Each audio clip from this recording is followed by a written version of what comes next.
and welcome. I'm Will. And I'm Alisha. This is Enter the Rabbit Hole. Each week we dive into and dissect the weird, the momentous, and the downright interesting. And today we're covering Feral Children, Part 2. Yes, we are. Alisha, how have you been since we last talked about feral children?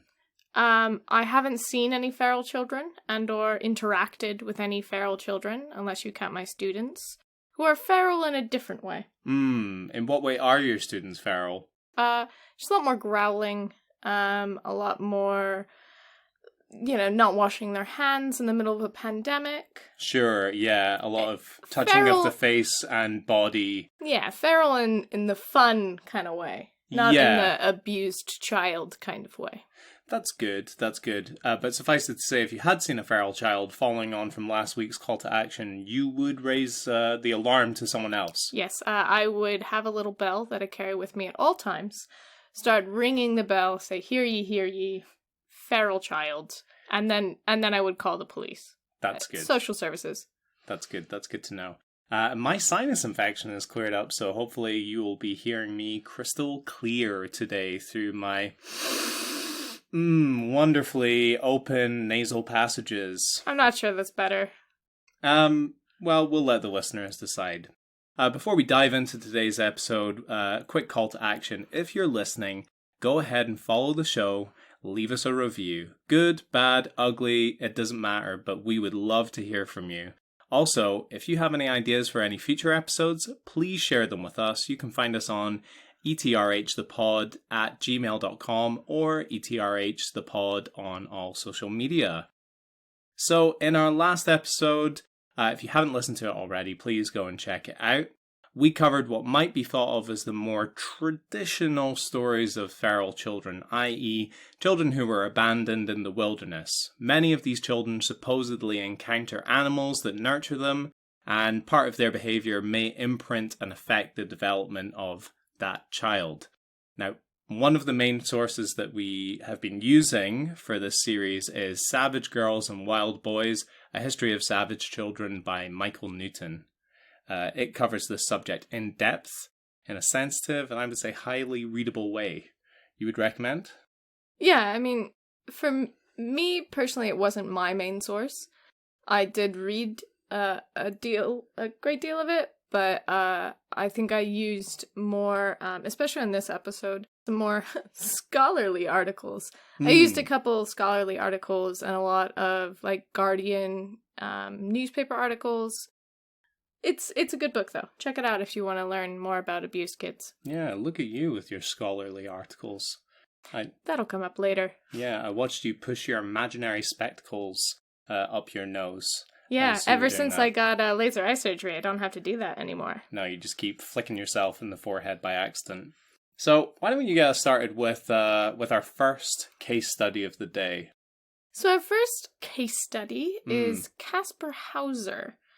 Casper Hauser is a bit of a mystery.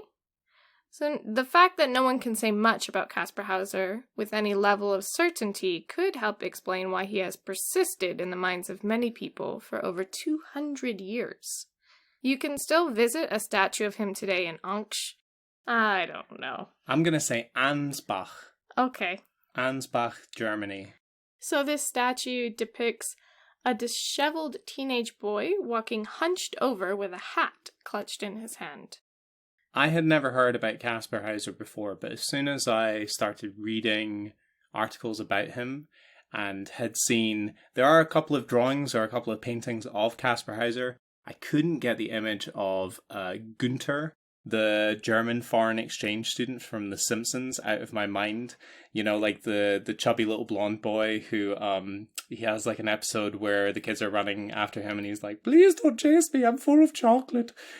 I can't say with any certainty that Casper Hauser was anything like that, but that is the image that persists in my mind. Yeah, I mean, sure, why not? Although you always start off any reference to The Simpsons with, "You know that episode of The Simpsons?" And my answer is always no.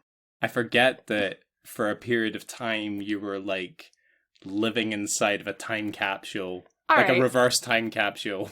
Not true. I had access to the outside. I just we had a television, we just didn't have cable TV, and we didn't watch TV very often in my household.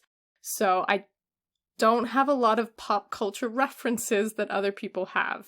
I feel like the real tragedy is that you missed The Simpsons during its heyday from like season 1 to maybe like season 12. Is it? Because the only one that I really like out of that whole series of like adult cartoons is probably Futurama. And I know it's the same creators, but anyway, we're getting way off topic. Oh, way off topic. Casper Hauser has nothing to do with the work of Matt Groening.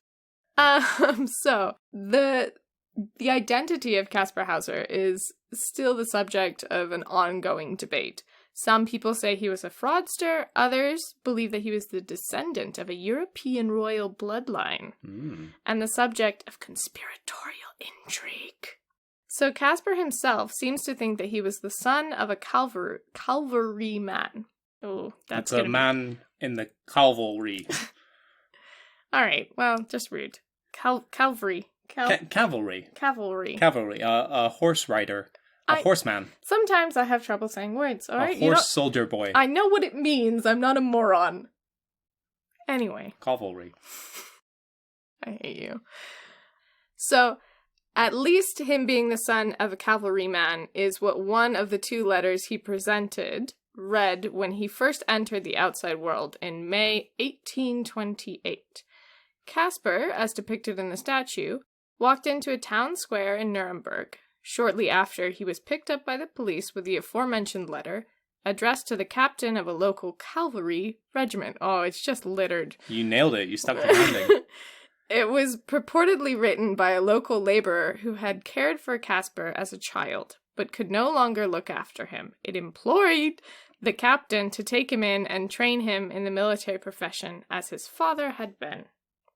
The second letter, dated 1812 and unsigned, was supposedly written by Casper's mother. It explained that his father had died and supported the first letter's request to give him military training. Oddly enough, both look to have been written by the same hand. Okay. Should we...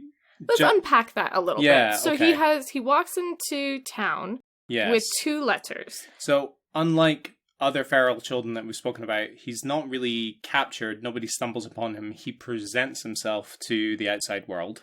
Mm-hmm. And then he gets picked up by the police, possibly because he's just kind of wandering around. Maybe like vagrancy, or they're just like trying to help him out. And so, like, unlike in stories like Oksana Mayala, now it's my turn. Oh, yeah. Yeah. Cavalry. Oh. So people are kind of left to speculate that she, what her background was, or like John Sabunya, like he may have been in the forest for a month, may have been there for a year. Nobody knows. Sure, and we can guess that he spent some time with vervet monkeys because he was able to pick them out from a little list of different monkey silhouettes, right? Whereas Casper Hauser comes with this kind of pre-packaged backstory. Yeah, and so one is supposed to be from this local man who has looked after him, and another one from his mother, dated 1812. So how old do you think he is? So I believe the reports at the time put him around about 16 years old. So if I'm dating this correctly, the letter from 1812 would have been written on the year of his birth. Mm-hmm. So it would have been written, if it was written at that time, it was written when he was an infant, because this is him now walking into a town square in 1828. I'd be curious to see, because this story gets really weird. So I'd be curious to see what those 2 letters looked like in relation to each other, not just because the handwriting was supposedly very similar, but also if one is 16 years old and one is like brand new, like, do they look the same? Because if so, then, hey, red flag. Yeah, and not to tread in your storytelling either, but this is not going to be the last time in this case when weird-ass letters crop up. Alright, so when pressed for further information, Casper could not shed much light on these strange circumstances. He was almost completely nonverbal, his vocabulary being limited to his own name, the word horse, and I don't know. However, he was also able to say a comparatively verbose, "I want to be a cavalryman, like my father."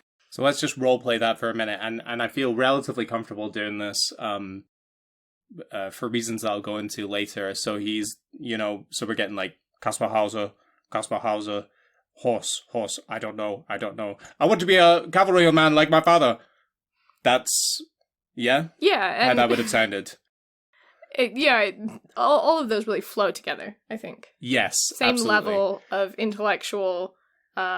Again, as English teachers, we normally run through, like, colours, numbers, and then a periodic table of elements, and then, like animals, and then, like, capital cities of the world. Yeah, that's the order that you learn those. To know the chemicals before you can learn about anything else, because you have to know the foundation. So yeah, what makes up like a bird or like a cat. So we make sure to teach the periodic table over the objections of every single parent, child, and superior. Yeah, they will learn. They will. Okay, well, after he said this, he was placed under the care of a local school teacher, then an earl, and then another school teacher. This is kind of a theme with, like, feral children. Mm-hmm. Always an earl, right? Yeah, there's always an aristocrat that gets involved, and in terms of school teachers, I guess at this moment in time... They're like, well, you know something, I know nothing. You're an educator, whereas nowadays we tell people that we're ESL teachers, and they're like, oh, you can get a real job? Okay. Nobody's gonna give us, like, a mystery child and be like, raise him, tell us what's wrong with him. And thank God for that. Yeah, I mean, it really does free up our weekends to not have to deal with that. Yeah, so school teacher Earl, and then another school teacher. Interesting. Two things seem to be true of Casper over the next 4 years. The first is that if he was indeed raised in complete isolation, his progress under his new host was truly phenomenal. He learned to speak German and a little Hungarian in full sentences, and was able to recount his story of being kept in isolation by a mysterious man whom he did not know. And yet he has this letter from a different man? Yeah, so when he explained what had happened to him, he was kept in some kind of cell or some kind of room, so he knew there was a man because he could hear him coming and going, and he would basically just, give him food and then disappear. And then, according to Casper Hauser, he would sometimes drink some funny-tasting water, because this is a thing with him as well. And then he woke up. It's not, no, it's not one of those kind of strange, like a strange uncle story, no. So he would drink some funny-tasting water, which was presumably laced with something like chloroform, and then he would wake up and, like, his clothes had been changed, and he'd been, like, given a sponge bath, and had, like, his hair and nails clipped. You're right. It's not weird at all. That's perfectly normal. Didn't you have an uncle that did that for you when you were a kid? No. I did that to my dog sometimes. But... Yeah. I didn't actually learn how to dress until I was, like, well into my 20s, because I just kept waiting for somebody to drug me, but while getting progressively more and more dirty. Yeah, and then he would drug himself, but then he'd wake up and nothing had changed, so... Yeah, pretty much. All right. So he also learned to read and write, to sing, and even to draw. And we saw some of his pictures. They were really quite good, considering that Oksana Malaya could draw at the level of... a 5-year-old. Yeah. When she was in her 20s. Mm-hmm. And his drawings have perspective and, like, cross-hatching. Yeah. I mean, they're better than mine, man. And I did, like, higher art at secondary school. I did advanced higher art, which is it used to be a thing. Yeah. They've changed it now. It's very good. So that to me, more than almost anything, that and learning the languages so quickly kind of cast doubt on his story. The second thing that seems apparent was that Casper was incredibly unlucky. On 3 separate occasions, he was stabbed or shot, the final incident occurring in December of 1833, and was fatal. He stumbled back to his dwelling and claimed to have been shot by a stranger. When his hosts circled back to find his attacker, they found a bag containing a note. The note was written backwards and alluded to the murderer's identity, a person identified by the initials MLO. No further information was given, But on later inspection, it appeared as though the note had not only contained several grammatical errors Casper was known to make, but was folded in a style that was characteristic of him. What to say here? I mean, he sounds like Steve Martin's character in The Jerk. Yeah, where he's running around and it's like, who keeps shooting these cans? Someone's trying to kill these cans. Also, maybe he was murdered by Matthew Lillard of Scream and Scooby-Doo 1 and 2 fame. Yeah, I was going to say Scooby-Doo. Yeah, but he was like Matthew Lillard original. So the one that we know is like... Is that the only like ML? I couldn't think... I want Martin Luther... Orange? I don't know. Can you think of another MLO that has a taste for murdering German boys? I wasn't going to try it. It actually makes me think of like, what's the multi-tiered marketing scheme? The acronym for... MLM. No, I don't think he was murdered by somebody as part of a Ponzi scheme. Well, yeah. Who knows? He decided that he was going to sell makeup door to door, but he just couldn't enlist enough of his housewife friends. At the time, all the makeup was lead, and it was murdering people. Yeah, so... he was killing more people than he was getting to buy the makeup. Well, see, the thing about lead makeup, and this is a fun fact for you, is that if you put on lead makeup to make your skin white, it will destroy your skin, so you will have to use more lead makeup and just further the problem. But if you are selling lead makeup, it's an excellent scheme. Oh, yeah, because, well, I mean, you've got a customer for life. A short, very painful life, but a customer for life nonetheless. Sorry, we're trying to get all the jokes out now because the next two stories are pretty horrific. It's going to get real dark real fast. Okay, so the letter was also... Let's talk about the inconsistencies in the letter. Mm-hmm. So... Mirror writing, so written back to front. In, like, some of the... It's like you're trying to put together, like, a code... But like for like an 8-year-old in like their STEM studies class. Yeah, or like, you know, like a home escape the room for your kid's like birthday party or something. Yeah, but that's like the first clue. That's the one that they definitely have to get. Yeah, really. I mean, I have some theories. We can wait until we'll wait for the finish theories. This. So it was written in mirror writing with like errors that he always made when writing. And then he also folded it into like this little kind of triangle, I think is how he folded like all his papers when he was... Like a little, not a dream catcher, like a little football? I was going to say like, you know, the ones that you make as a kid and then you're like, give me a number, give me a color. 1, 2, 3, 4. Okay, yeah, you're going to marry somebody ugly. All right. Yeah. Wow. That was always my experience. Okay. So there are so many inconsistencies in his story, but one thing that is invariably true is that any retelling starts to smell very fishy very quickly. So why are we talking about him? Because if you've been listening to our accounts of feral children thus far, it just doesn't add up. How is a boy raised without human contact for 16 years able to even interact with other people at all? How could he have learned to speak new words, let alone full sentences? Or even read and write? How was he able to draw intricate images of houses and flowers beyond the level of a 4-year-old? If these claims sound dubious now, hold on to your seats, because our next real-life examples will make his story sound even less likely. Mm-hmm. So before we leap into those examples, what is your money on in terms of who the real Casper Hauser was? So there's like... a lot of conspiracy theories about him being, like, related to royalty, and that's why he was attacked so many times. I don't really see that as being true. Like, who would really care? There have actually been a couple of DNA tests taken now. The name of the family member that he was meant to be related to escapes me now, but essentially, the notion is that if he had survived, he would have been the heir to the German aristocracy, and so somebody wanted to kill him off or get rid of him, or, you know, so it's a man in the iron mask type situation. somebody did DNA tests off of the ancestors of that particular royal bloodline and tested it against, I think, in one instance, the blood from the shirt that was taken off of his body when he died. And another, I think, was maybe taken directly from his corpse after maybe his corpse had been exhumed. Either way, it was mitochondrial DNA.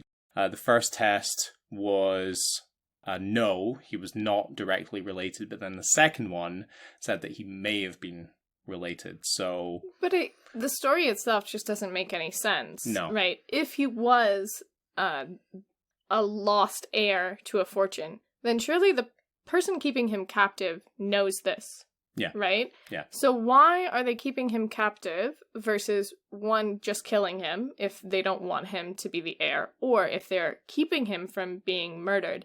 Why are you raising him like that? Surely you could raise him in secret, but still give him like an education and help him to be able to like take over. Yeah, like if he has been living in exclusion since birth, how does he know that he is a royal heir? He doesn't. Like, if you're a baby, you only know what other people tell you. So you could just whisk him off to the country somewhere in an undisclosed location and be like, your name is Jim. You are Jim the farm boy. A simple farm boy. You enjoy walking in the hills and yogurt. And that's all you like because you're definitely not a member of the royal family, Jim. And he's not going to question that. Why would you? My money is on him essentially being like a liar, but like almost to like a pathological liar. Okay, just a teller of tall tales. I don't know what kind of circumstances he was in prior to showing up in Nuremberg, but I think by the time he landed up in Nuremberg, he was just kind of hitting his stride in terms of his storytelling. And so maybe he went into that place thinking that he was going to convince other people that he was a feral child. Because people have heard stories about, for example, Victor of Aveyron or Peter the Wild Boy, both of whom we covered in the last episode. So, you know, people know that this is a thing. And maybe he's just building off of that. And I think he may have also been suffering from Munchausen syndrome. So basically where you just hurt yourself or injure yourself for attention. Yeah. And so I think a couple of these quote-unquote attacks by a mystery man were just self-inflicted, and the last one was unfortunately fatal. Yeah, I think people might know Munchausen by proxy more than actual Munchausen syndrome, which is when like a parent keeps a child sick in order, or keep taking him to the hospital in order to get like benefit somehow. Oh, Alisha, what a tremendous segue into our next story. So we did say we were going to give you guys a heads up. The next couple of case studies are going to be pretty dark.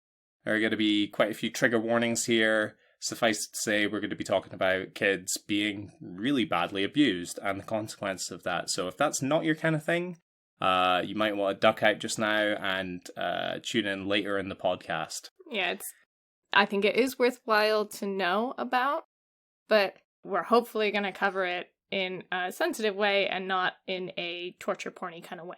Yeah, well. Should we take a quick break before we get into it? Sure thing. We will catch you in a bit.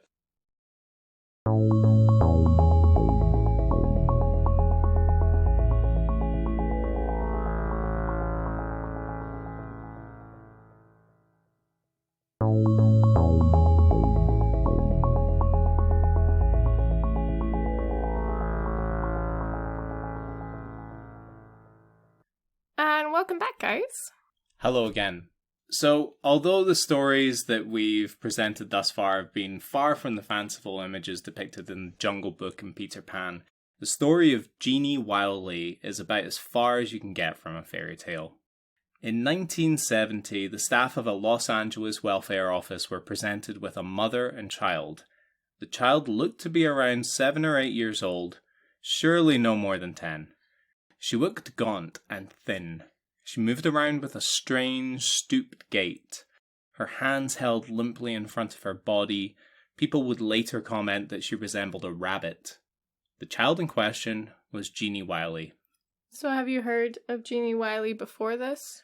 I don't think so, no. But I think when we decided that we were going to do an episode on feral children, this was like the first story that popped up.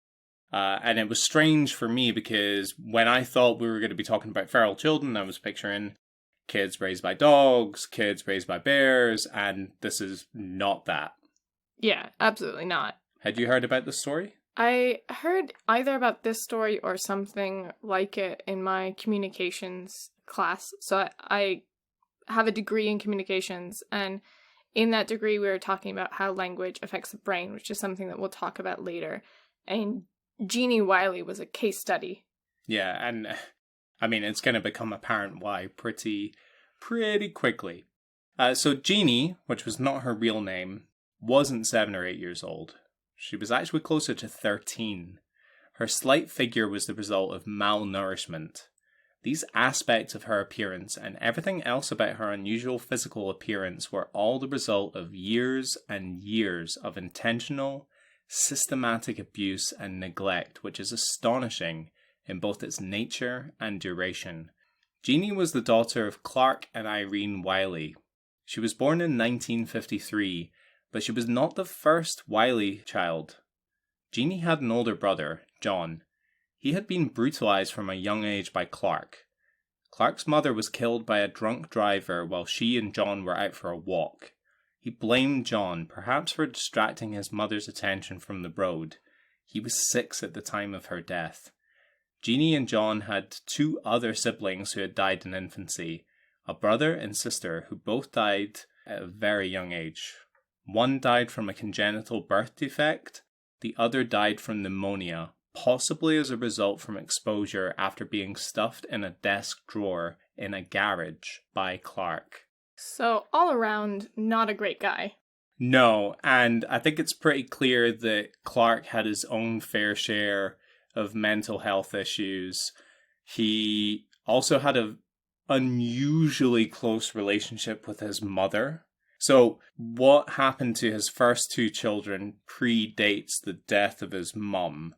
But it seems that when that happened, he really went off the deep end. So from what I remember from the documentaries that we were watching, he had a bad relationship with his mother when he was younger. Mm-hmm. And then they reconnected much later in life. And right when she was kind of entering his life again in a positive way, she was killed by a car. And then he blamed his son after that. And I don't know, man. When people deal with these kind of tragedies, they just look all around them for other people to blame. But it's hard to sympathize with somebody who looks at a child, let alone their own child, as the source of that pain. Clark's wife, Irene Wiley, was believed to have had some form of mental disability. She also suffered from partial blindness, which worsened over time. She was the subject of frequent beatings from Clark, as were all of the family. You can't really understand why what happened to Genie happened without focusing on Clark himself. He was, by all accounts, a strange and abusive individual. By his own admission, he didn't care for children and hated noise. And this is pure speculation on my part, but I think he may have been a sufferer of misophonia. Have you ever heard of misophonia before? No, but it has phonia in there, so maybe he has a fear of noise? Or a hatred of noise? Okay, close. I think he has kind of like an enhanced version of what I have.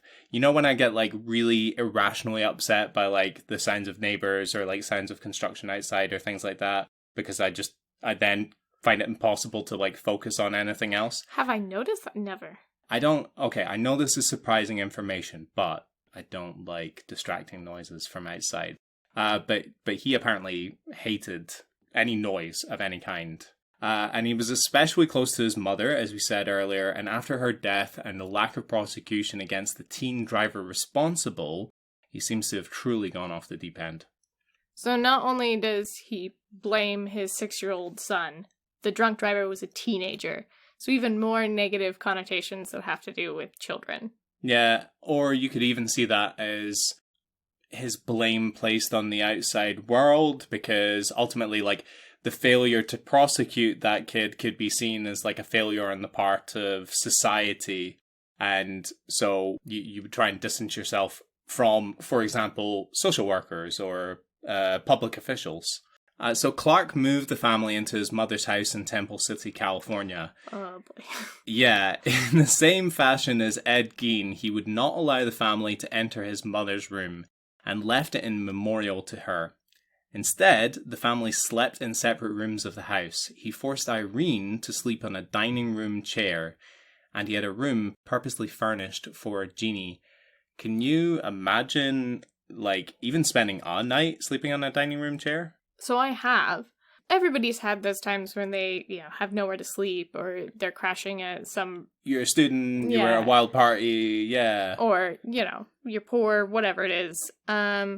So I've slept on, like, straight back dining room chairs before, and it is incredibly uncomfortable, and honestly more uncomfortable than just sleeping on the floor. Oh, yeah. Like, if just sleep on the floor with, like, some blankets. Yeah, just sleep on the floor, or just leave your husband, who clearly is a horrible individual, like, either of those two things. Let's not blame Irene here, because she obviously she needs help from somebody. Yeah. Right? She is being abused by her husband, and she probably has mental health problems. I think that was alluded to, that she maybe had, like, maybe a lower IQ or something along those lines at the time when she met Clark. So I guess another way of looking at it was Clark looking for, like, a vulnerable individual that he could control? Probably. Yeah. He probably didn't like women anyway because of his previous experiences with his mother. And when they first met, she could only see out of one eye. And then as he beat her, like, she started to lose her vision in the other eye. Mm-hmm. And so she could only see just a tiny bit. So of course she's relying on other people. And also, we know that victims of abuse have incredible difficulty leaving their partner, even when there aren't children involved. Yeah, and if it seems like we're going into a lot of detail here in terms of personal responsibility or potential culpability, that is real important as we're going throughout this story. Let's talk about this room that he had made for Genie. The room had no toys, no teddies. It had no wind-up mobile or cartoon stencils on the walls. The room didn't have very much of anything, bar 2 items of furniture. A crib with a chicken wire lid, and a potty chair with straps for the arms and legs. It was in or on these 2 devices that Genie would spend 24 hours a day for the next 11 years in a room where all natural light had been blocked from view. If you wanted to write a guide for how to not only stymie a child's development, but all but ensure that their chances of leading a normal life as a fully functioning human being were destroyed, this would be it. Genie was never toilet trained and was simply allowed to urinate and defecate into the chair where she was strapped into throughout her waking hours. As a result, she was fully incontinent. She was never fully allowed to eat solid foods, instead being fed on a diet of mashed up bananas and eggs and assorted baby foods.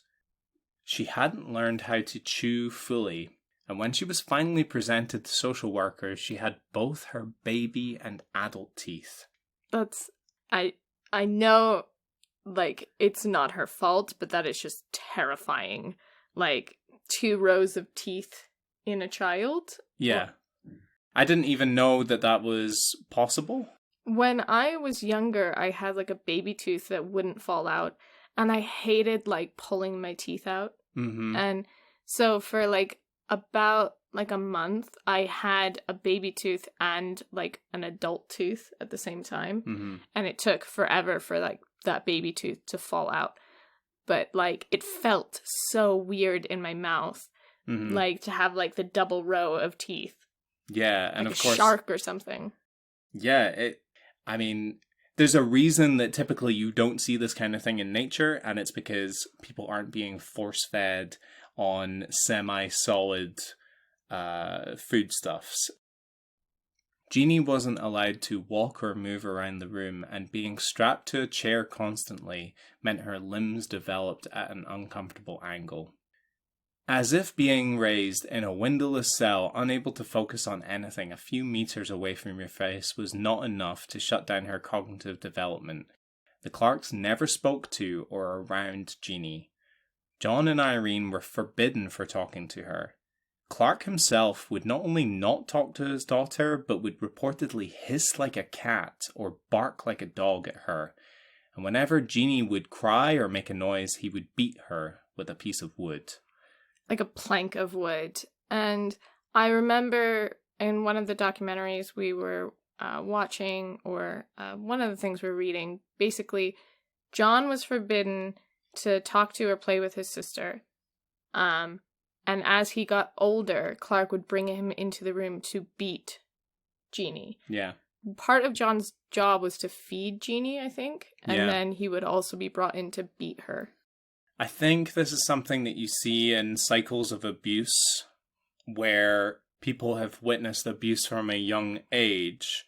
And although they are not the direct target of abuse, they are then kind of folded into it somehow. They're made an accomplice. My thinking is that whether conscious or subconscious, you perceive that growing individual as a potential future threat. Because if they grow up and they see their younger sister as a victim, and if they see you as the villain, then they're going to get big enough and tough enough to act against you, or to go and tell the police, or go and tell a teacher, etc. But if you make them take part in the abuse, well, you can't go to the police because you're as bad as I am. Sure, it's the same way, like, anytime you've ever had that situation where somebody makes, like, a really racist joke, or, like, a crude joke, and it's just you and them, and you just don't laugh, and you're like, man, that's not funny. I'm not about that. Suddenly it feels like the power balance has shifted. They were in control of the situation, and you've taken that control from them by telling them that they're wrong. Yeah. And that's the same kind of situation that Clark would be in if John and Irene were to be like, no, this is wrong. That's why he has folded him into this abuse. Sure. Because he doesn't want any opposition. Yeah, and he's just further normalizing that behavior, which, I mean, from a young age, yes, you're going out into the outside world. So John, unlike his sister, was attending school. And so he's going to school every day, and he's seeing other children, and he's seeing other adults.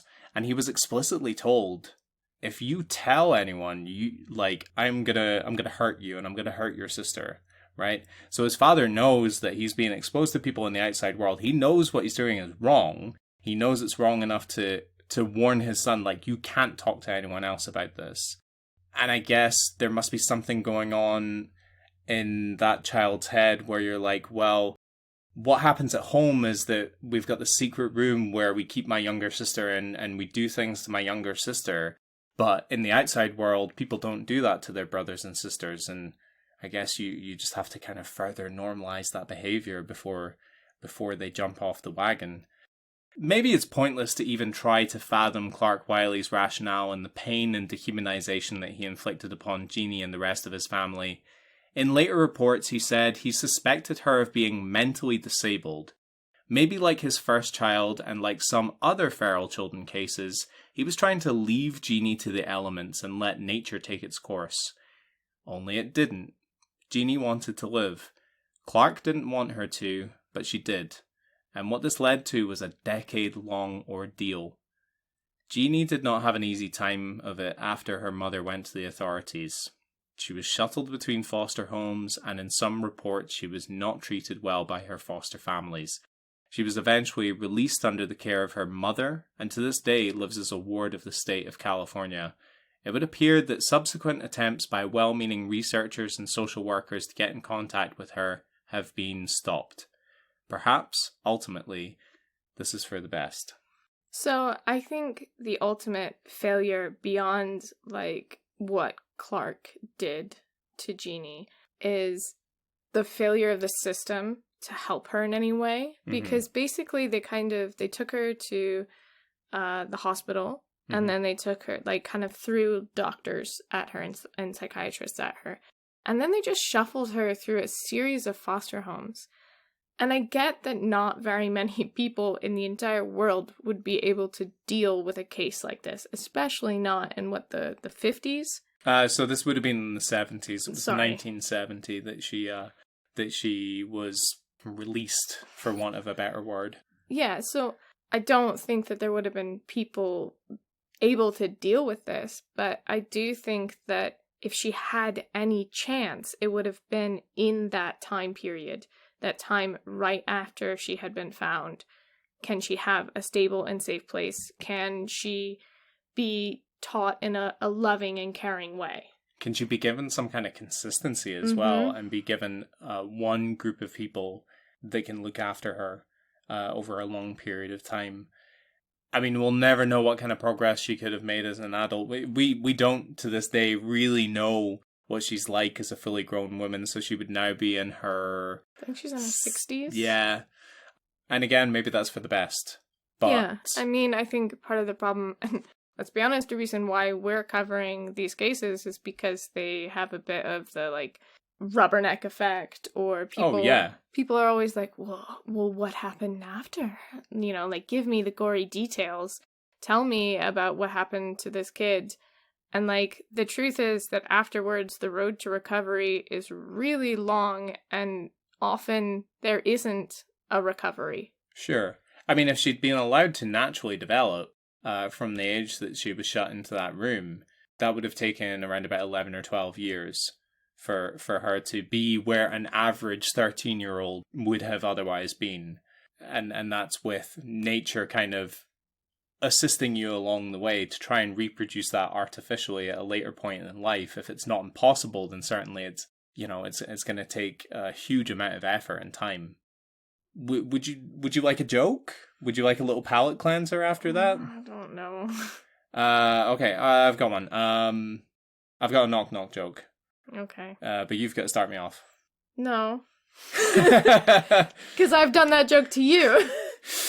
Damn it. Well, I have no more jokes. Should we just do it for the listener? You do it because it was my joke. I've got a knock-knock joke, but you got to start me off. Okay, knock-knock. Who's there? Do it to your friends because it's funny, but only do it one time and remember which friend you've done it to, because otherwise they'll make a fool of you on your podcast. Haha. Okay, so, yeah, it's the story of Genie Wiley. Okay, well, would you like to tell us about our next case study? So the next case that we're covering is the story of Danielle, or the girl in the window. For this story, one, because we don't have a lot of information about her confinement, and two, because I think something that the story about Genie Wiley doesn't focus on is her recovery and what happens to her after. So for the story about Danielle, I'd like to focus more on what happened after her horrific abuse.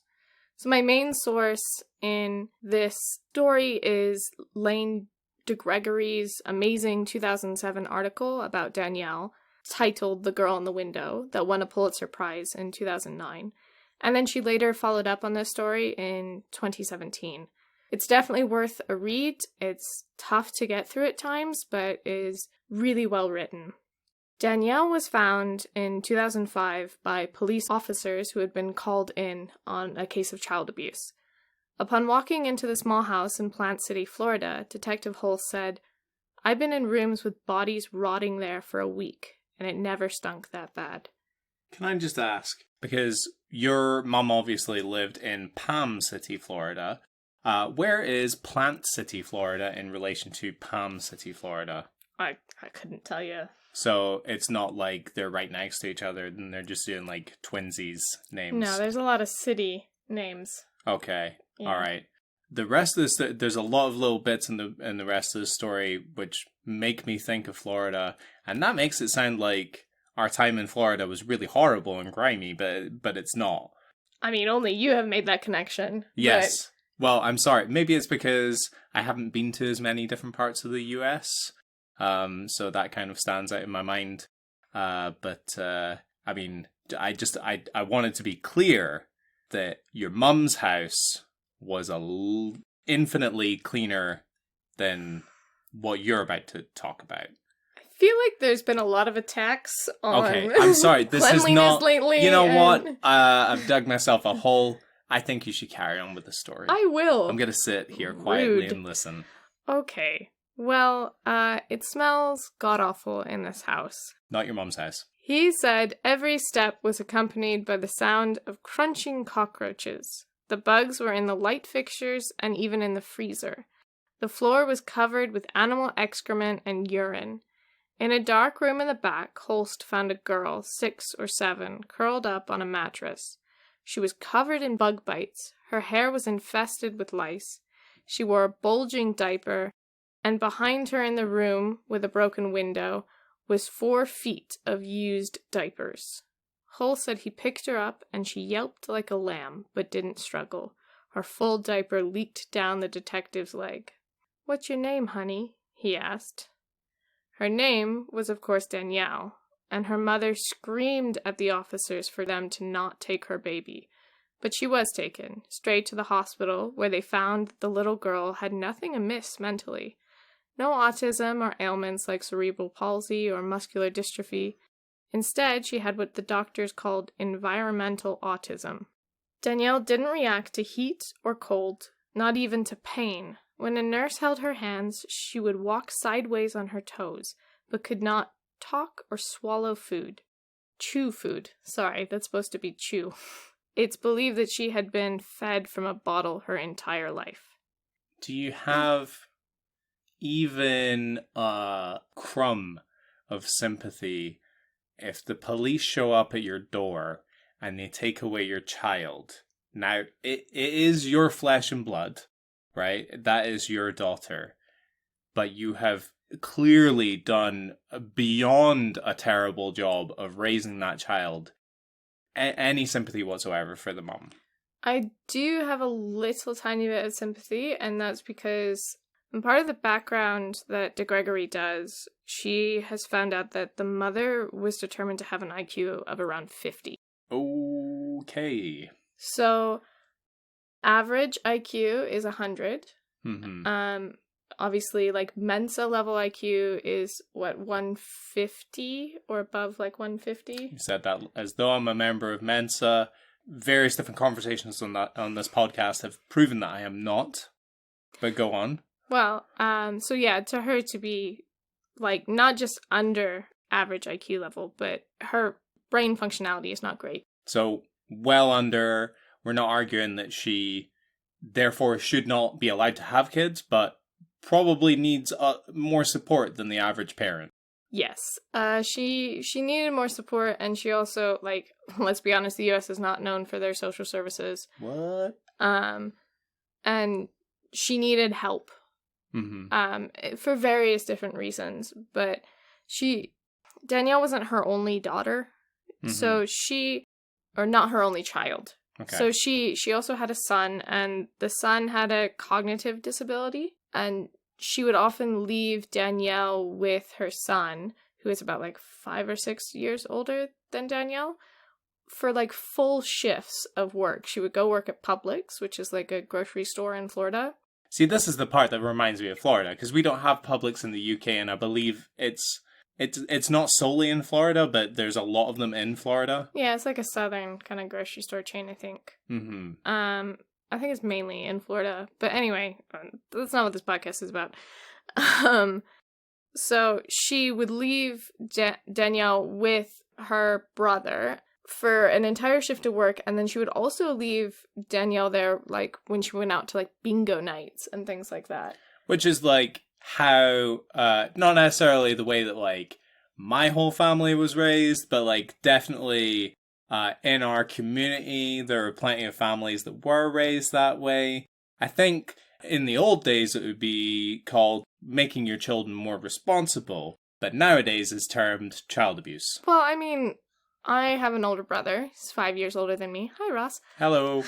And he was my de facto babysitter for a lot of my youth. Mm-hmm. And I don't think there's anything wrong with that, except the fact that he had to be a babysitter. That sucks for you, sorry. But the fact, I guess the real issue here is that, one, the brother was not very old. Mm-hmm. And 2, he had a cognitive disability. Yeah. So how is he supposed to care for a baby? You need someone else to step in, but it sounds like there weren't a lot of options there. Well, we'll see, because multiple times social services were called to report the abuse and the children being left alone.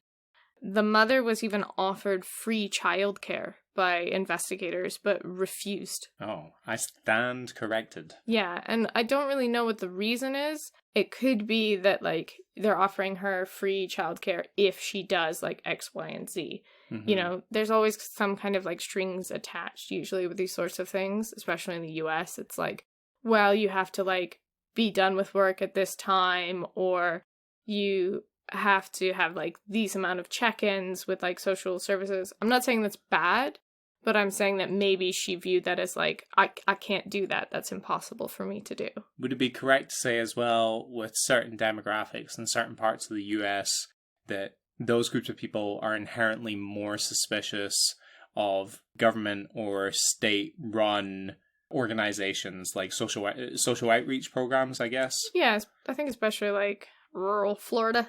Ah, yes. Floridians. Indeed. I don't want to.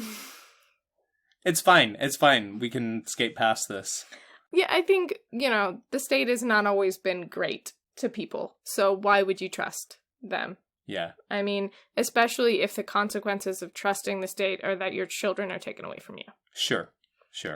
But basically what I want to say is that her mom wasn't necessarily the best equipped to care for her.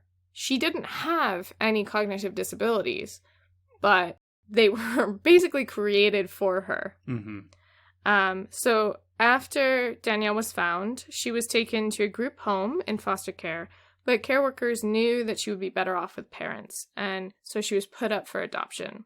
Enter Bernie and Diane Lero, who took on the monumental task of being Danielle's parents. And really, Bernie is the true hero throughout her story. So they adopted the little girl when she was 8. She would scream and have temper tantrums, bite her own hands, tiptoe to the fridge in the middle of the night just to look at the food to make sure it was still there. That's what her dad thinks. I do that sometimes. You will hear me get up in the middle of the night, tiptoe to the fridge, look inside, just make a noise, and then walk back out. Yes, but you're not doing it because you were basically starved as a child. No. Quite the opposite, Yeah. In fact. Yeah. So Bernie says that she would, like, go to the fridge and pull out the freezer drawer so that she could kind of stand on, like, the frozen vegetables so she could see into the fridge. And she would never take anything. She would just look at the food and see that it was there, then close everything back up and, like, go back to her room. Doesn't paint a great picture of the environment that she came from, huh? She would also do this thing where she would, like, pull her sock halfway off her foot and just kind of, like, bat at it. Kind of like the way, like, infants, like, do with, like, mobiles. Yeah. But she's basically creating her own. She's just, like, playing with her sock. Sure. But Bernie and Diane taught her to eat, to go to the bathroom, because remember, she had only been raised with diapers. She had never been potty trained. Oh, God. They took her to multiple therapists and enrolled her in classes and speech therapy. She couldn't speak, but her tantrums declined, and she loved to look out the window and watch the sunset before bedtime. Her dad said that was one of her favorite things, is sometimes he would, like, lift her up so that she could look out the window. Damn it, Palmer. Yeah. Okay. All right. But let's be honest, it's really hard to be a parent of a special needs child. Diane and Bernie divorced 3 years after adopting Danny, which is what they called her. They basically, instead of calling her Danielle, they shortened her name to Danny. Things became a lot harder for Bernie after that, who was her sole caretaker, especially after she entered puberty. She was taller than him now at 17 years old, and she started peeing herself again. She started, like, having more tantrums, and now people would call the police on him when he tried to get her into the car or took her to the bathroom because she can't go by herself. Yeah. And she's a 17-year-old woman. So she has also gained a lot of weight at this point because she will just kind of eat anything in sight. Sure. And she will also steal food from other people's plates. Like, if they took her to McDonald's, she would take, like, the chicken nuggets from other people's plates. Right. And Diane, her adopted mother, was trying to tell herself, like, you know, like, at least she's eating by herself. She may be stealing food from other people, but at least she's eating. And there were times when Diane would take her to, like, horseback riding kind of classes, like therapeutic classes. And this other mother of a special needs child looked at her and was like, "You're so lucky." And she was like, what do you mean? And she's like, "Well, you know, she can walk. You know, she can do things on her own." Yeah. Which kind of, to me, being the parent of a child with additional support needs is just one of the toughest jobs in the entire world. I guess before we judge Diane too harshly for bailing on her husband and Danny. I don't judge her at all for that. They had another kid. So I believe Diane had 2 sons with someone before she met Bernie. And then her and Bernie had a son, and he was older than Danny when they adopted her, so he was like her big brother. And it's so sad reading any of these stories, because like the little boy is talking about how, you know, Danny's different, but he's doing his best, and you know, she's still like it's great because he has someone who wants to have fun with him now. She can't walk, but he will drive her, like he had like a little Jeep, you know, one of those little motorized Jeeps, and he would drive her around like their neighborhood with that. And there is like a photo of the 2 of them as kids, and it is just like, it's so sweet. Like she's smiling and laughing, and he's like smiling as he's driving his little Jeep. But he also had to give up, like he had to give up his room so that she could be closer to the parents. So he lived in like the washer dryer, like the laundry room, on like a mattress, like a pull out bed down there. He's also like goes from being basically an only child to, like, he said that he gave her all his toys so that because she had never had anything to play with before. So he wanted her to play with them, but like, at what cost does he has to lose his childhood in order to help her? Yeah. So I don't judge Diane for leaving, because they say that about 90% of parents with children with severe disabilities get divorced. And I can understand why. Yeah. Especially when you're in a place like the US and you have little to no support from the government. And so you're paying for everything out of pocket. The medical bills alone are extortionate. And then you have to think of other things like specialized therapy and childcare needs. So.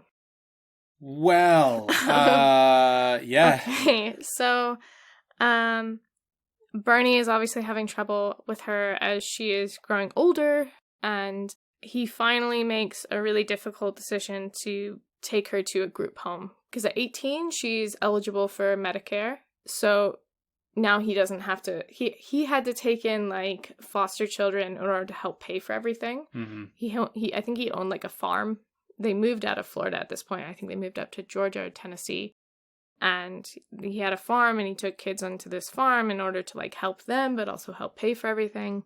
So he decided he could no longer do it, and it would be best for her if he put her into this group home, which is, I've done some research on the group home, and it's actually a really nice place. They go like every weekend, they go somewhere or do something to like museums or farmers markets or, you know, some sort of outing.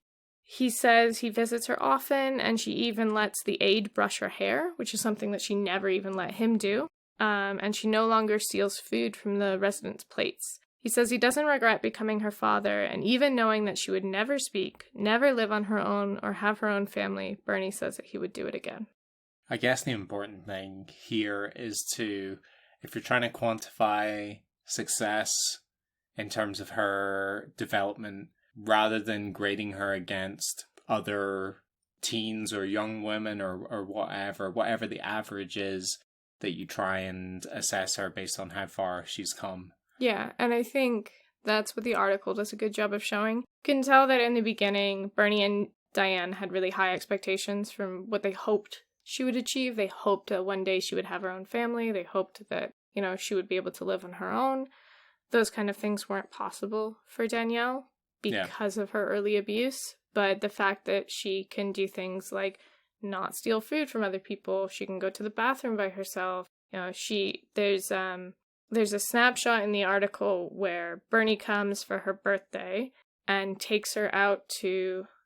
He likes to take her to thrift stores for her birthday shopping because she can play with all the toys there to decide what she wants. Because if you go to a big box store, obviously you can't play with the toys. Yeah. So he takes her to the thrift store, and she sits there for like an hour playing with all the toys. And the one that she really loves is like one of those like Fisher Price like helicopters where you like press buttons and it's like up and away. So yeah, it's amazing the progress that she made, but heartbreaking to know that happened at all. Yeah. So, why can't people like Danielle or people like Genie Wiley, why can't they just do a Casper Hauser and learn how to become fully functioning individuals? We're going to be talking about that, as well as a little bit of history after the break. Let's go have a little cry. Yeah. And we'll speak to you again shortly.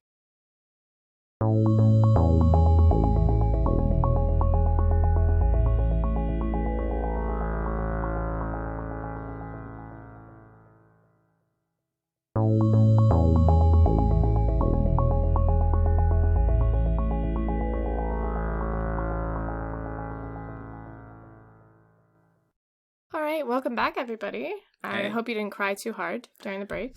Yeah, now that we've got all the really grim stuff out of the way, I hope it's been a cathartic experience for everybody. Why don't we talk about why brains can't just fully develop themselves after they've been put through severe trauma?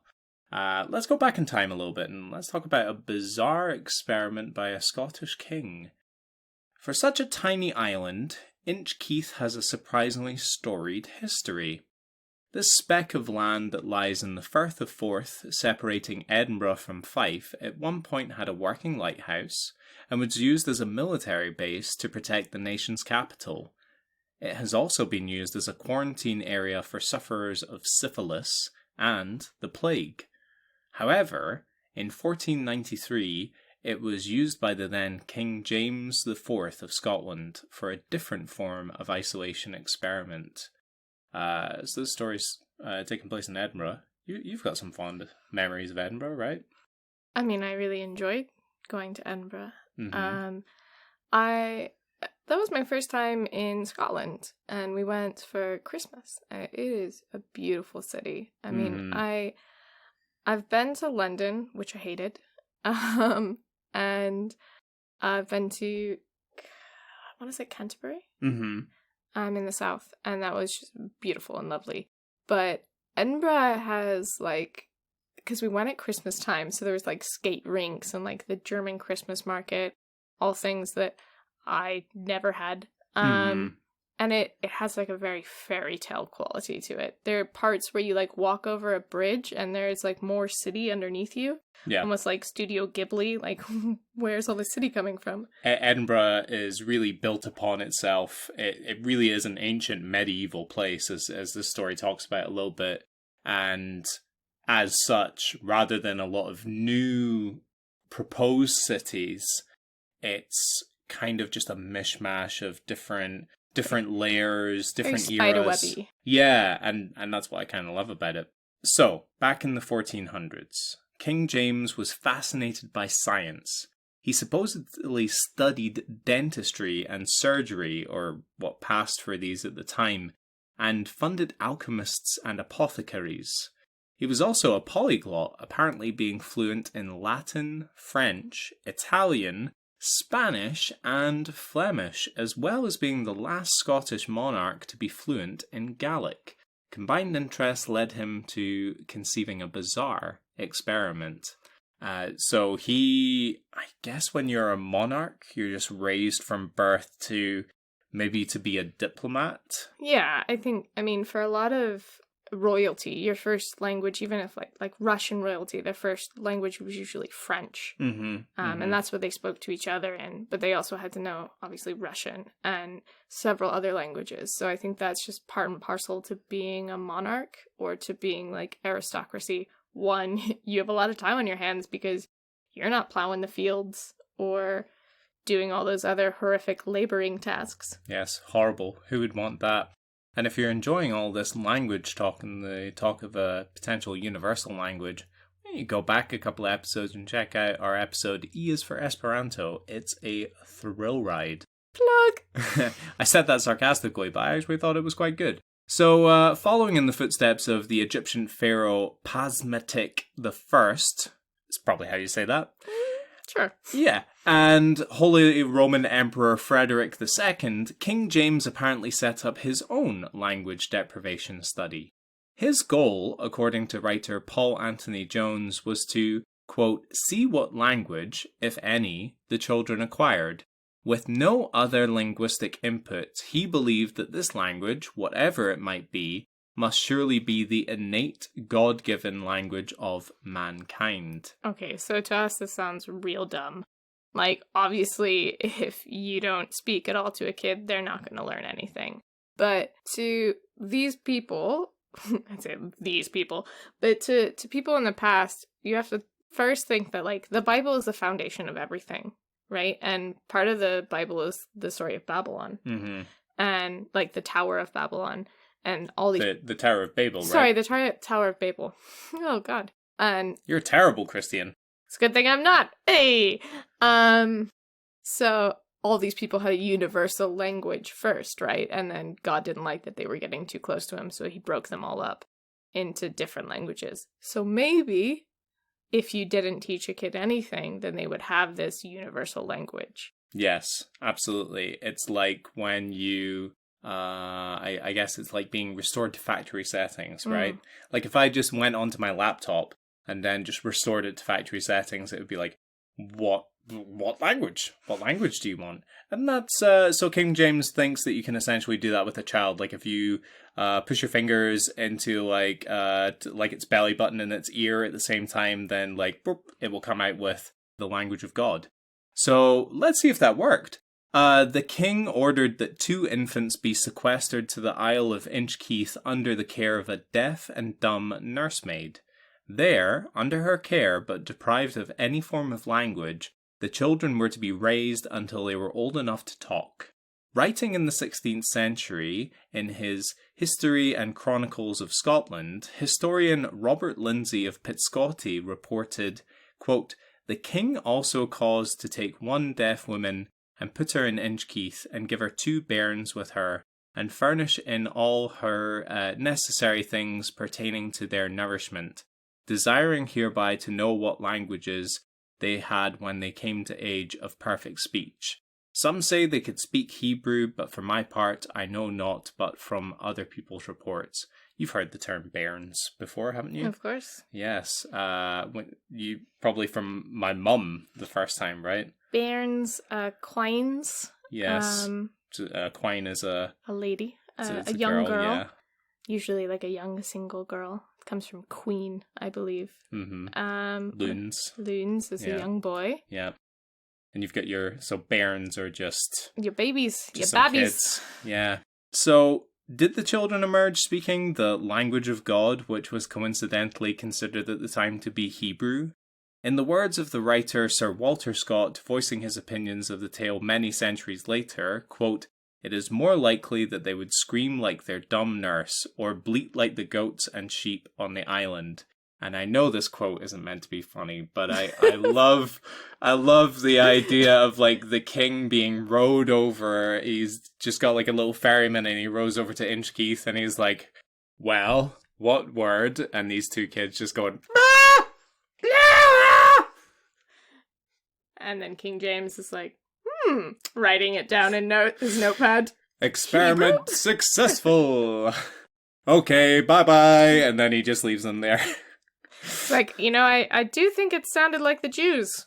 Yes. Probably because they murdered them all. Yes, the screaming Jews of southern Bethlehem. Quite. Which, by the way, Hebrew wasn't like a fully like spoken language until basically Israel was created. It used to be a spoken language and then it just became like a prayer language. So this is what I'm saying, like, if instead of, like, a deaf and dumb nursemaid, the kids were just left with, like, an orangutan, and then King James came back and he was like, okay, you two, what do you have to say for yourselves? And they're like, ooh, ooh, ooh, ooh, ooh, And he's like, Hebrew. yes, Sit down. sounds like Hebrew to me. So I don't, Alicia, do you think that it was a successful experiment? Yeah, you didn't see him write the huge check mark in his notebook? Done. Let me check my various other isolated islands where I have other children sequestered in other weird experiments. Yeah, okay, so suffice it to say, the kids weren't speaking the language of God, and there's a reason for that. And there's a reason why we shouldn't experiment on humans like that. Yeah, well, it's massively cruel, and, potentially, basically alters your life permanently, potentially in destructive manners. Should we talk about, I guess...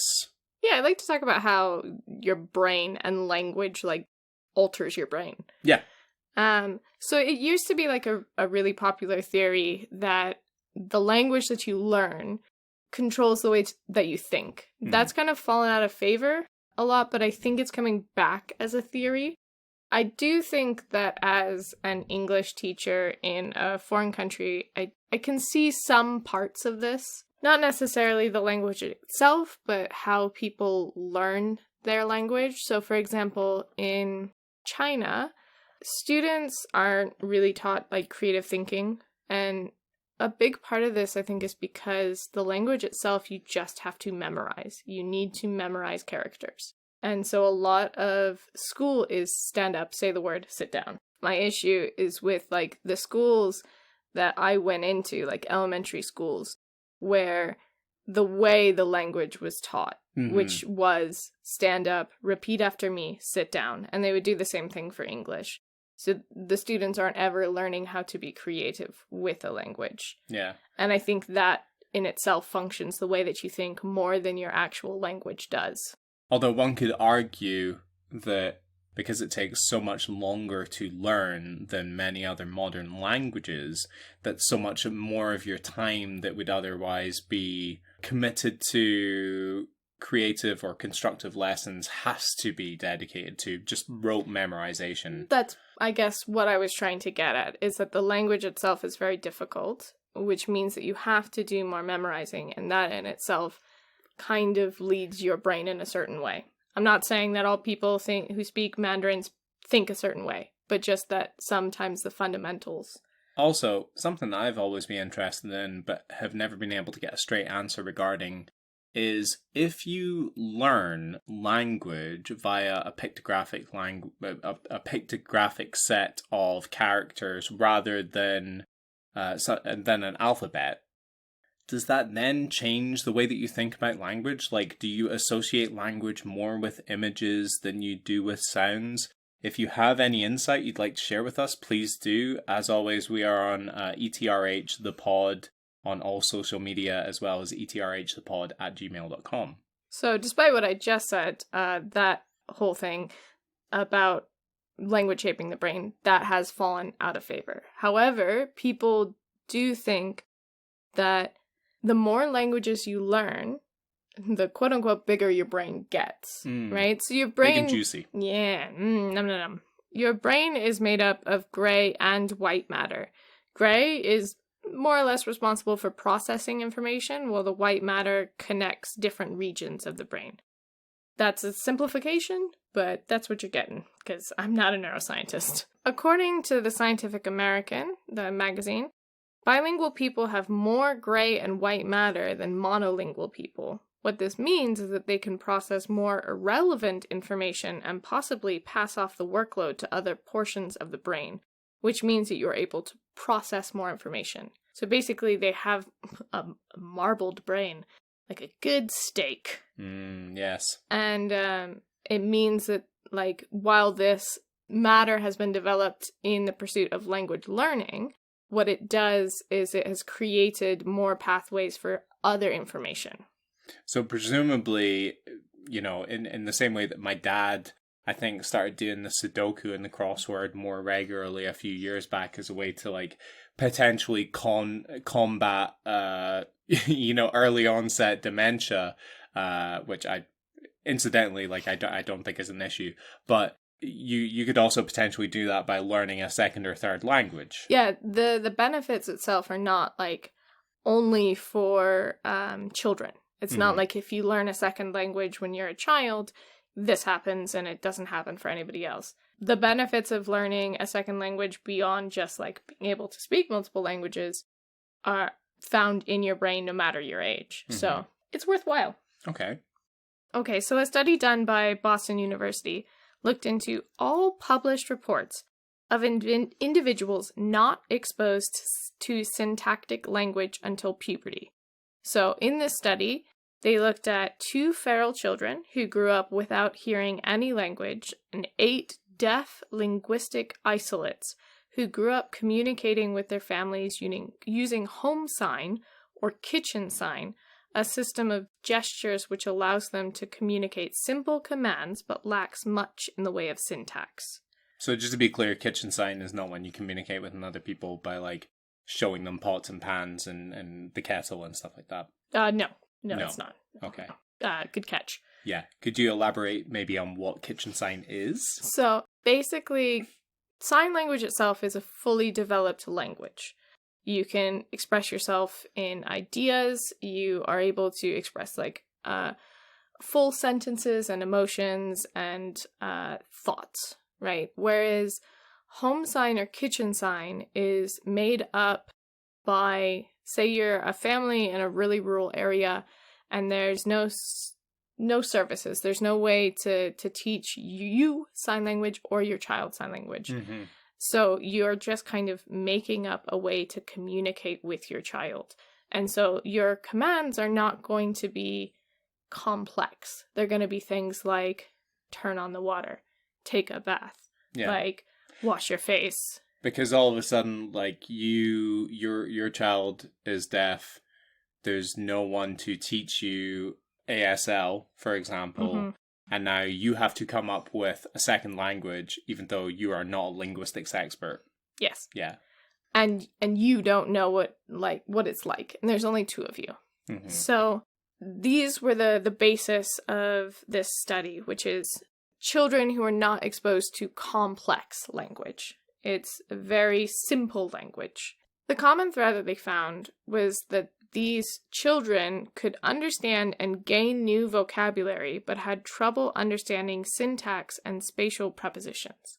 So, for example, they couldn't understand prepositions like under the table or over the river. Things like that would be too difficult in their concepts for them. Isolated deaf children, those not raised with like something like ASL or in a community of deaf children, mainly focus on learning vocab with their family. So bread, table, chair, go, take, very simple vocab words like verb, noun kind of thing. But deaf children in a community actually create syntax. By syntax, I don't just mean like thoughts. I mean like word structure in a sentence, how you form a sentence. So in Nicaragua in the 80s, they opened deaf schools that focused on spoken Spanish and lip reading. It failed miserably because they didn't teach these children how to actually speak. However, the deaf children spontaneously generated a new sign language complete with syntax, verb agreement, and other conventions of grammar. So if you have a group of people that don't have a common language and they don't have any way to communicate with themselves, they will create not just a simple language like verb, noun, but a fully functioning language. I think we were talking about this a little bit before the show, where we were talking about how does language evolve? What does that chicken and egg scenario look like? And presumably you just have little bits and pieces of syntax that come about through smaller groups until they coalesce into something larger, right? Like there must be, I guess, language is often compared to a virus. If we use that analogy, then there are small mutations that then gather into larger mutations, new strains. We have to think about language as a living creature. It is constantly changing. And a living creature is born, right? So a group of people can create a new language. But I think what's important here is that it is spontaneously generated. Nobody gave these kids a place to start.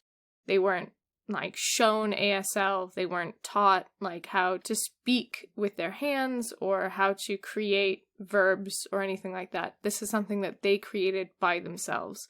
And I think that speaks to how important language and communicating with others is to us.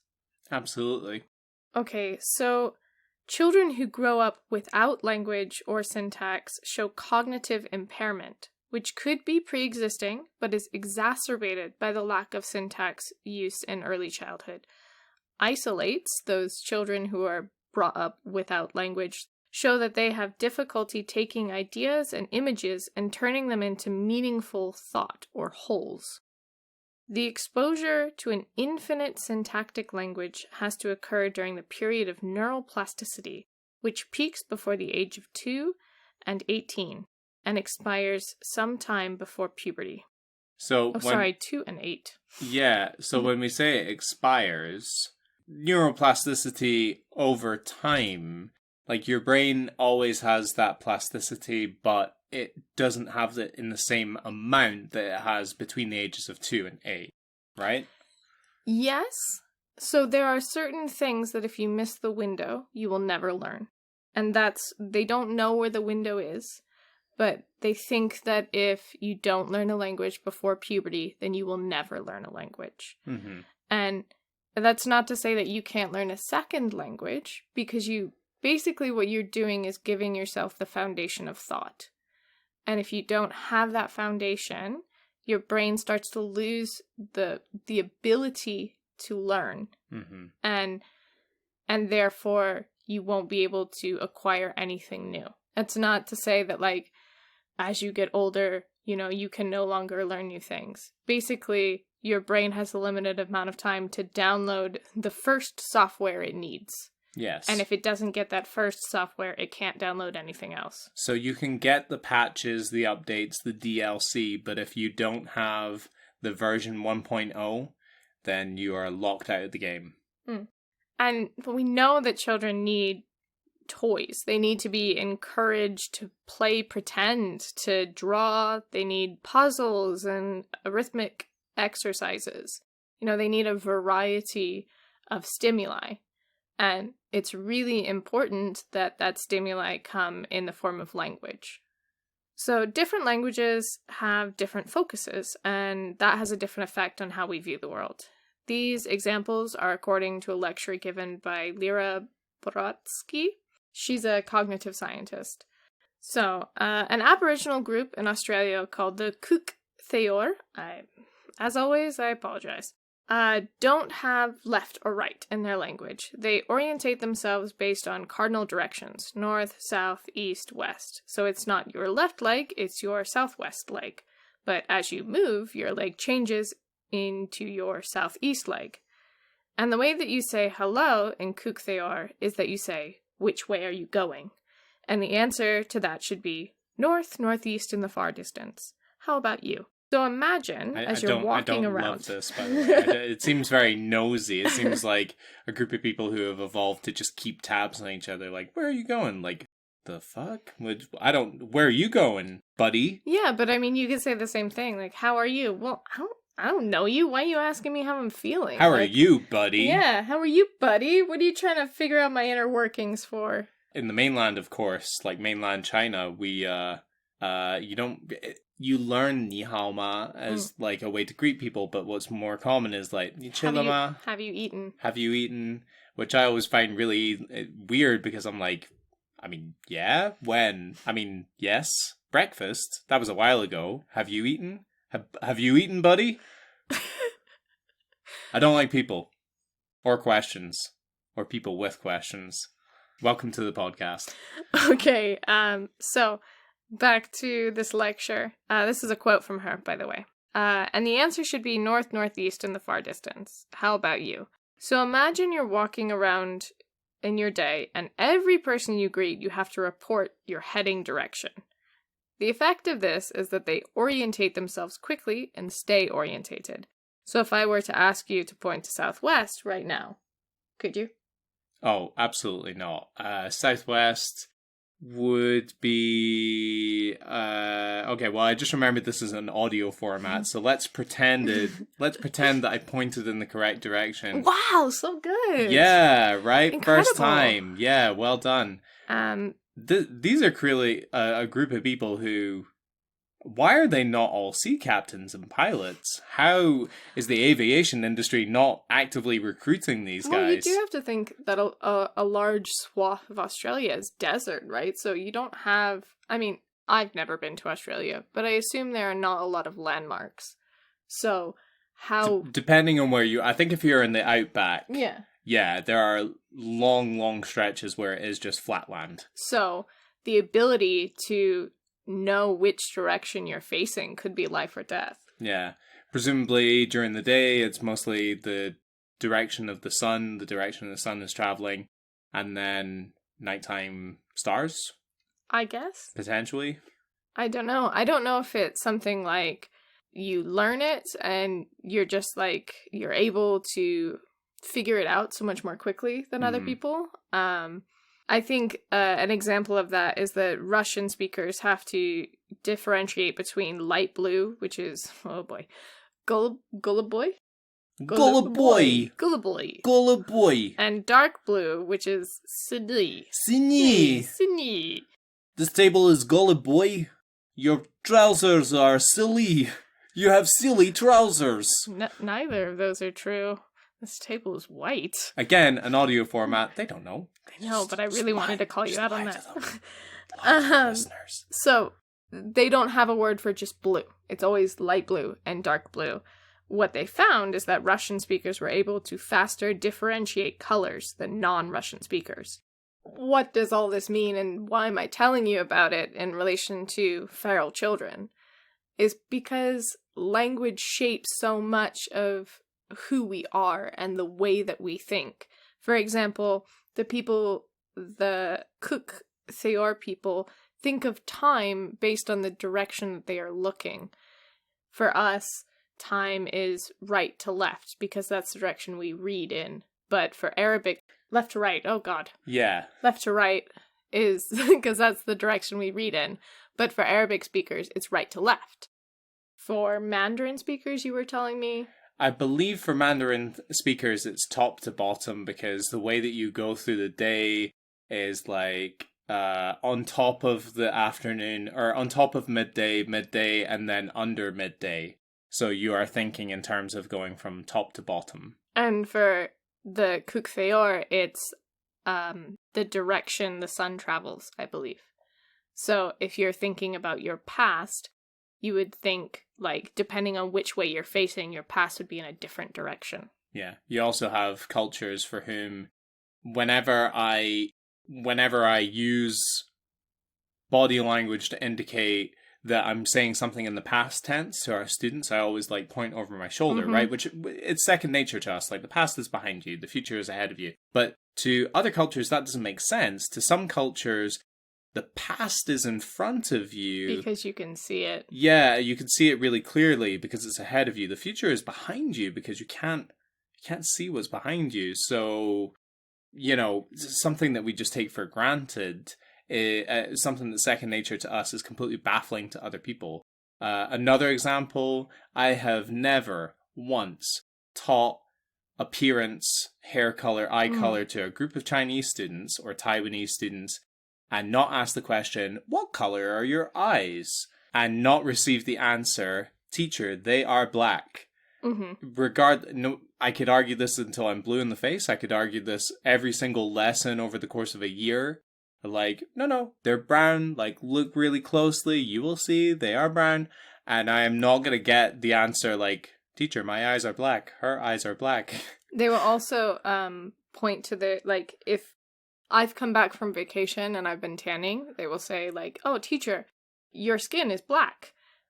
And that's just, like, a whole can of worms. Yeah, exactly. That's difficult in its own right. But you're also like, do you not see the color brown? Like, what's the mix-up between... I think there's also, like, maybe something with pink and purple. Or maybe I'm just a bad teacher. No, I was saying this as well. Quite often I'll like straw poll my students, like, what color is the bag? What color is her jacket? Is it pink or purple? And they are adamant that it's one over the other, but they seem to, like, 50% of the time get the two mixed up. And I'm not sure where that comes from. It could be a language thing. It could be simply that we're assigning different words for different colors that they do differently. Yeah.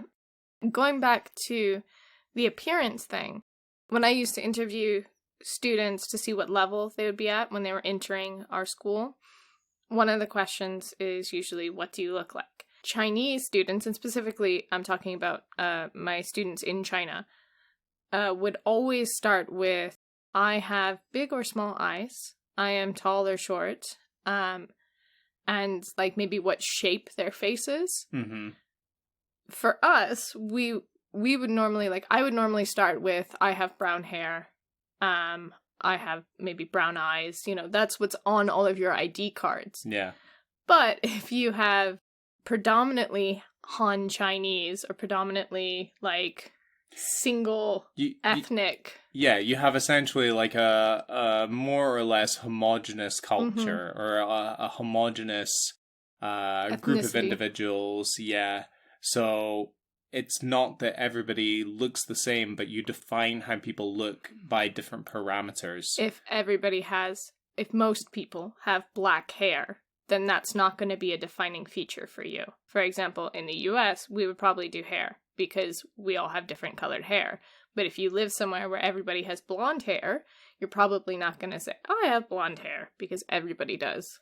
Yeah. I imagine if you're sat doing an entrance exam at a school in Sweden, and, you know, you're like, what do you look like? And it's like, I am tall. I am attractive.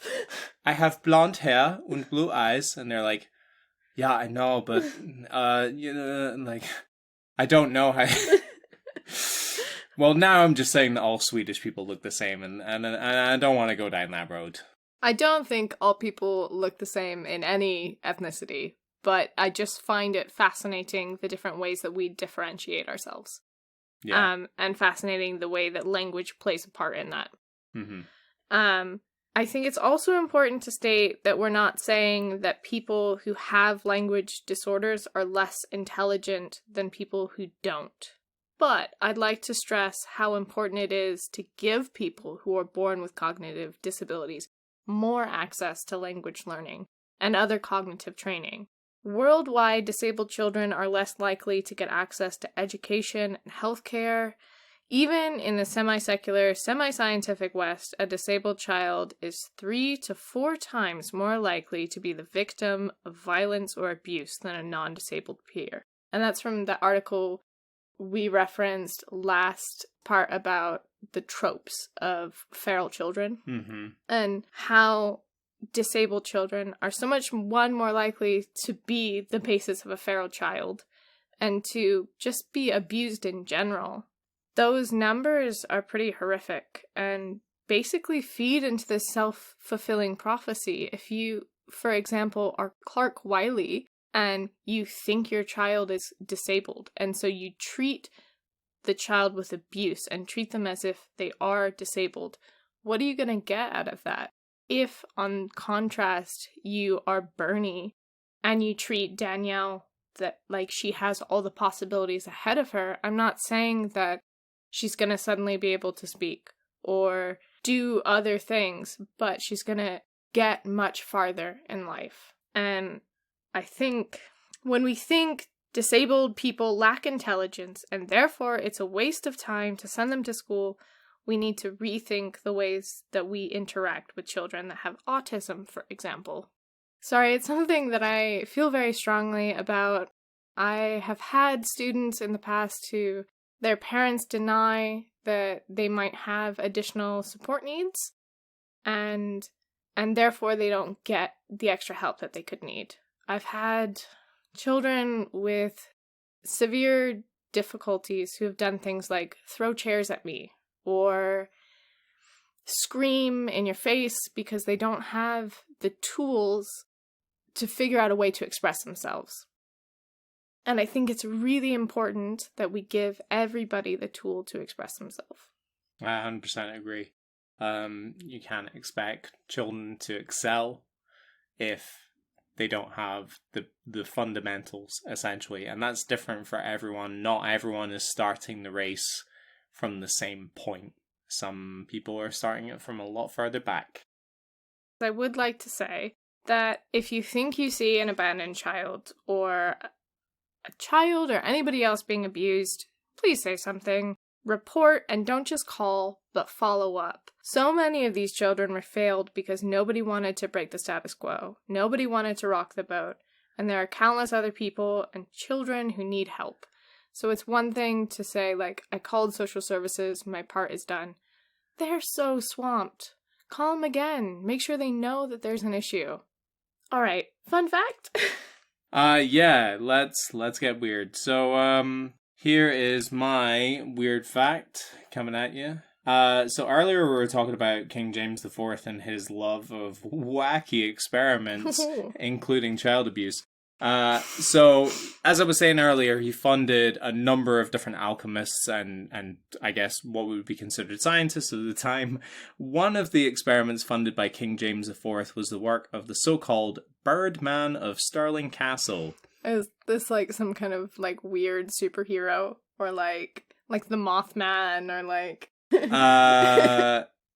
Yeah, neither of those things, and yet better than both of those things. Oh boy, okay. So he was an Italian alchemist named John Damian de Falcias. I'm gonna go with Falcias, who in 1507 constructed a human-sized pair of wings. Is this Icarus? This is just the story of Icarus. Made from chicken feathers. Well, no, because it's real. Okay. Because this really happened.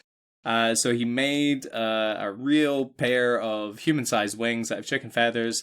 Damien then launched himself from the parapet of Stirling Castle, convinced that if he followed a southern direction, he would eventually land in France. For those who aren't very good at geography, Scotland and France, although not hugely distant from one another, are significantly distant from one another. I mean, my issue is more him just launching himself off the parapet without any like a hill or a small wall. To those who have been to Stirling Castle, there is like a little bit of a slope, but it is still high enough that you could seriously mess yourself up. So suffice it to say, he didn't make it as far as France. He made it as far as the dung heap below the castle, with only a broken leg to show for his attempt. Wow, incredible. Yeah. Thank you so much for sharing. Thank you, Birdman.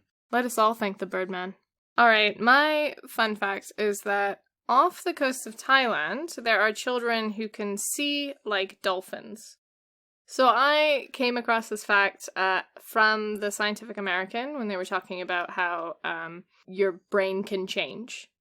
And they said cultural and environmental factors have shaped how these sea nomads of the Mulkin tribe conduct their daily lives, allowing them to adjust their pupils underwater in a way that most of us cannot. The kids had to dive underwater and place their head into a panel. From there, they could see a card displaying either vertical or horizontal lines. Once they had stared at the card, they came back to the surface to report which direction the lines traveled. Each time they dived down, the lines would get thinner, making the task harder. It turned out that the Malkin children were able to see twice as well as European children who performed the same experiment at a later date. Did they say how they came upon this ability? Why this group of children are better at doing it than other groups of children? They thought it's because they spend so much of their life in the water, like diving for food and living by the seaside. So they have changed like the way their pupils work in order to see better underwater. Okay. Wow, that's pretty incredible. Again, in the same way that we should have the members of that Australian Aboriginal tribe working as sea captains and pilots, I feel like these people should be doing some kind of underwater-based espionage. There's a lot of underwater or water-based jobs that you think these people could fill. Yeah, I mean, again, I'm not a head of HR, I'm not actively hiring, but if you are a head of HR, and you spend a lot of time in the water, or around the water, like go find these kids, because you could be making some big cash money. To be clear, don't exploit the children, pay them a fair wage for their crazy... Or just leave them alone. Or just leave them alone, leave the kids alone. Just like, moral of the story, leave the kids alone, but not like alone. Yeah, leave the kids at a safe distance where you can still see them. But don't stare at them. Unless they're your kids. Yeah. Should we wrap up this train wreck of an episode? So we hope you've enjoyed today's episode. Thank you so much for listening. If you've liked the show, please give us a like, give us a follow, and leave a review. This has been Enter the Rabbit Hole. As always, reminding you to don't leave the kids alone, but... Alone, but leave the kids alone. All right, you know what to do, You know guys. what we mean. You get it. I'm talking to you. You know what we mean. All right, bye-bye, everybody. Ciao. Enter the Rabbit Hole is written and presented by William Grant and Alicia Palmer. The music was created by Glenn Marshall. More information and sources can be found in the episode description. You can email us at etrhthepod@gmail.com or follow us on Instagram at etrhthepod. Thanks for listening.